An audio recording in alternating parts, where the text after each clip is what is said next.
Welcome to Jamaica Dancehall Source News and Entertainment with a Buzz. Videos and pictures you see on the screen is of an accident that took place off the HELLSHIRE main road this morning, maybe about 3 a.m. or so. It is confirmed that at least 2 persons lost their life, a taximan and then a youth, and then at least 2 other persons are in the hospital, badly injured, battling for life. I am going to let you hear from Gary McKenzie. He is the head of the Traffic Enforcement and Safety Unit of the JSF. Exactly what he has to say as it pertains to that accident, and then I'll give my piece. Based on the police investigations so far, the BMW motor car was traveling in front, whilst the Honda Fit was behind it. It is apparent that both vehicles were traveling at a fast rate of speed when the Honda Fit motor car collided with the BMW motor car. As a result of that contact, both vehicles went to the left of the roadway. The BMW motor car, based on the damage, appeared to have overturned multiple times, whilst the Honda Fit motor car crashed with a light pole.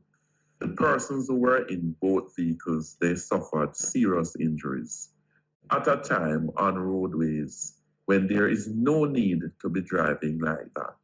As a matter of fact, at this time of the morning, we expect very little traffic, and certainly from our investigations, there was no great amount of traffic. And so the expectation would be that persons would be driving in a safe manner along the roadway. That was not the case, hence we have now 2 fatalities. We have to take stock of what is happening. We cannot afford one more death. We have seen where speeding is one of the main contributors, and so we have to assess and to see what is it we need to do. The fact of the matter is that we have to examine whether or not speeding offenses, which attract demerit points, whether or not we will have to zoom in on this particular issue and have persons not being able to drive because of multiple breaches as it relates to speeding. So people, you heard what the SSP had to say, the man in charge of traffic enforcement and safety of the JCF. In excess of 290 persons are ready for the year, and the year has not ended as yet. 2 more months, and you know that when it gets in the holiday, festive season, it is going to get even worse. It is because of bad habit that is causing all of this. It is because of excessive speeding. It is because persons are racing. And when we look at a case like this, not to say that all the lives are not important too, but we saw that a young youth that was just in the vehicle because some adult decided to make a boneheaded decision, he is now gone. I hope that the conscience of this youth losing his life is going to rest on that person's life, on that person's mind, sorry. However, we've come to the realization that Jamaican persons are even more stubborn than some mule. They do not learn from the mistakes of others, and even worse, from their own mistakes. So every day, bloggers like myself come and we speak about this. Every day you hear the police say the same thing. Every day you hear traffic enforcement and whatever speak and say, listen, slow the FUCK down, because if you keep speeding, you're going to keep losing your life. Our persons are going to get badly injured. These Jamaicans are so stubborn. They are so selfish. They are so reckless. And that is why many persons are losing their life, are getting badly injured. And that is why we keep seeing the same thing over and over every day. And like I've always said, the definition of insanity is doing the same thing over and over and expecting different results. Jamaica is Madhouse Central, point blank and period. So the penalty for having an imitation firearm is 15 years. And if you choose to resist and vehemently explain why you're in possession of this firearm, imitation firearm, and the police think that you're resisting, the minimum is 20 years. A see-through water gun. Oh, even a see-through water gun? Is an imitation firearm. Okay, okay. Did the lawmakers do this because they think people are using imitation firearms for what's the word, nefarious means. And in thinking about the issue, there are unscrupulous, criminally minded individuals who don't have access to a firearm and may shape out a firearm to go and commit a robbery or commit a felony. However, the intention of Parliament, I'm humbly suggesting, on the ground, 3 years after the fact, it is not encapsulating those persons. Innocent children, children who we know they're not au fait with the law. We don't expect them to be educated on certain things because they're still learning. So the next thing that is popping in the news, unless you've been living under a rock, you would not see that the system is very serious about crime. As scientific evidence survey shows that most of the deaths in Jamaica is caused by the firearm. So we saw that they amended the Firearm Act. However, it is getting even more serious. Based on what they are saying, for an imitation gun, it is 15 years, minimum mandatory could be 20 years. So therefore, if you think, say, because you don't have a real gun, and you want to go up on a robbery, and you do some sort of handmade gun, and you rob somebody or business, and then you take away yourself and the police hold you, it is just as well that you had a real firearm because the sentence is going to be the same, and then addition with the robbery. So unless, of course, you are a child that is caught with one of these imitation gun, water gun, transparent or color, whichever one it is, or you are a legal madman, you will be getting 15 years without a shadow of a doubt. So what this means for all of you aspiring criminal elements out here that think, say, well, if I don't use a real gun, I'm going to stick up the people with an imitation gun, I am going to be A-OK. Even if I get caught, you better think again because things have changed drastically for the worse, for the better for society, for the worse for the criminal elements. Point blank and period. So the next thing that is popping in the news, it is called long run, short catch. Sooner or later, the law, the long arms of the law is going to catch up to you, fly high or fly low. Such is the case of a 32-year-old man known as Mr. Bloomfield, known as Chang on the street. Chang is a notorious criminal robber. On or about 2019, him and some accomplices decided that they were going to rob a taximan in a pro box. Them roll up on the taximan, jump out, nobody moved, nobody got hurt. Unfortunately for them, there was a passerby. That passerby was a policeman off duty. He saw exactly what was going on and interrupted that robbery. It is said that there was a pie-pie out between the robbers, Mr. Bloomfield and his cronies, and the police officer. The taximan that was being robbed in the middle of everything, him escape, jump out of his vehicle window and take away himself when he hear all of the pie-pie sounds. It seems as if Mr. Bloomfield was hit in the crossfire between himself and the police.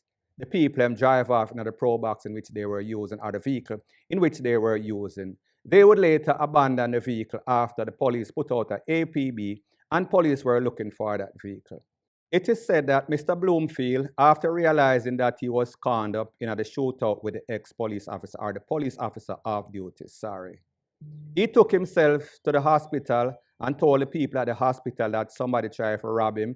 He was a victim of a crime and then pipe him up. They treated him and then they let him go. However, forensic evidence from the vehicle in which they were driving, meaning the suspect, showed that the blood that was in the vehicle was the same blood type, the match, of Mr. Bloomfield. Now, based on the fact that he was featured on Jamaica's Most Wanted Wednesday on several occasions, and the police knew about him and know that the forensic evidence from that robbery back in 2019 linked back to him, he was officially charged and he went to court.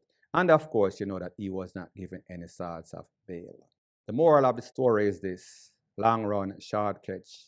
The long arms of the law is always going to catch up to you eventually. You can run, but you cannot hide. The good that you do, it follows you, and the bad that you do, it always haunts you. And this man was lucky that the police did not haunt him, turn him into a duppy, in which he deserved to be. Point blank and period. Let it on. Is there somebody getting tackled outside? What? They're robbing him? They're robbing him!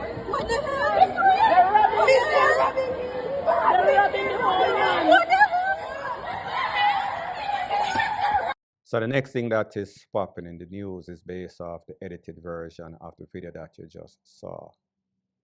So apparently there was some sorts of fire brigade training at the school, St. Andrews High School for a girl that is in the Tree area.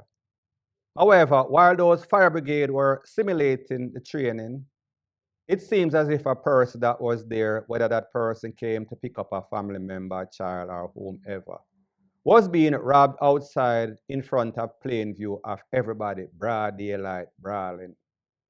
Now, people, I don't know the circumstances as to why, based on information that I am getting, it is said that he was robbed of about 200,000 Jamaican dollars. That is about $1,000 and probably $300 for, don't quote me on that.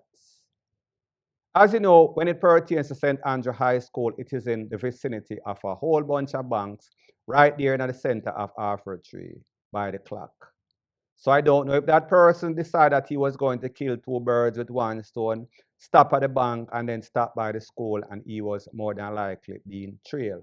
Like I said, I don't know the circumstance, but the average person would not have 200,000 on them just like that, and then somebody just pulls up randomly. So just using common sense or just my opinion, I am thinking that he was trailed from the bank, financial institution to the school, and then he was robbed. In other video, the parts that you could not see is that the security and persons that were also there were trying to stop these robbers, but they were three strapped-in men. So we're speaking about the typical young men in Jamaica, don't like to work, don't have any sort of physical deformity, don't have any sort of physical handicap.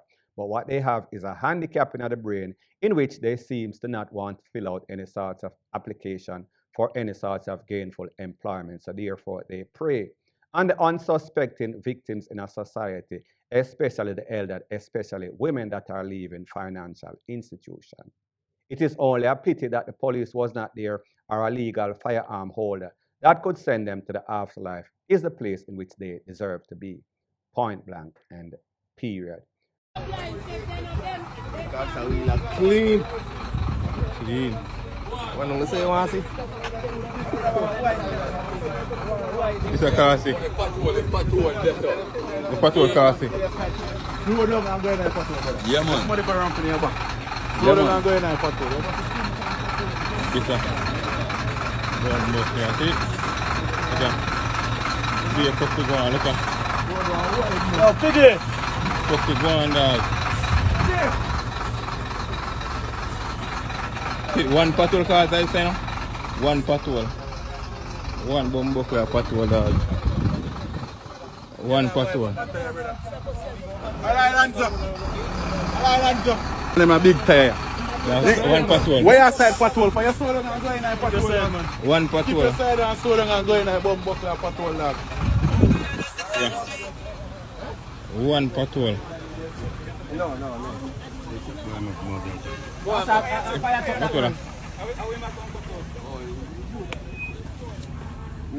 So the next thing that is popping in the news, it is called blame it on the rain. Blame it on everything. Blame it on the pothole. Do not take accountability. Don't take responsibility for your own action. And this is based on the video that we just saw. Seems as if it is a JPS commercial vehicle. Based on what he said, he was trying to avoid the pothole, so he swing on the opposite side of the road and end up head-on collision in a taxi. People, if there's one time that I can truly say that the taximan was not wrong, it would seem as if it is this time. Because based on what we see, based on the pothole, and based on potholes that we've seen in Jamaica look like some crater, we can kind of understand if persons swing from certain pothole. However, when it comes to pots, big hole, that is not one of the biggest holes that pots have or potholes in Jamaica. So in other words, he could have easily slowed down, just drive over the pothole. However, more than likely, like bad habits and bad attitude and always in a haste, it seems as if he might have been trying to overtake a line of vehicle and then end up head-on in this cab. In my estimation, I was not there. It is just my opinion. Based on the fact that he left from the left side of the road in which we drive on Jamaica, and then he drove on the right side and ended up In at the front of the taxi man that was on his lane or in his lane. People, something is definitely wrong with Jamaica. It's either them are going to blame the road, them are going to blame the rain, them are going to blame everything, with the exception of their self. They need to blame their mindset. They need to blame their impatience. In this case, we see that that is the case. Point blank and period. So anyways, people, thanks once again for checking out my video. If you appreciate videos like these, please show your appreciation by liking, commenting, sharing, and subscribing to my channel. That is how YouTube promotes videos like these to like-minded, sensible persons like yourself. Bless up.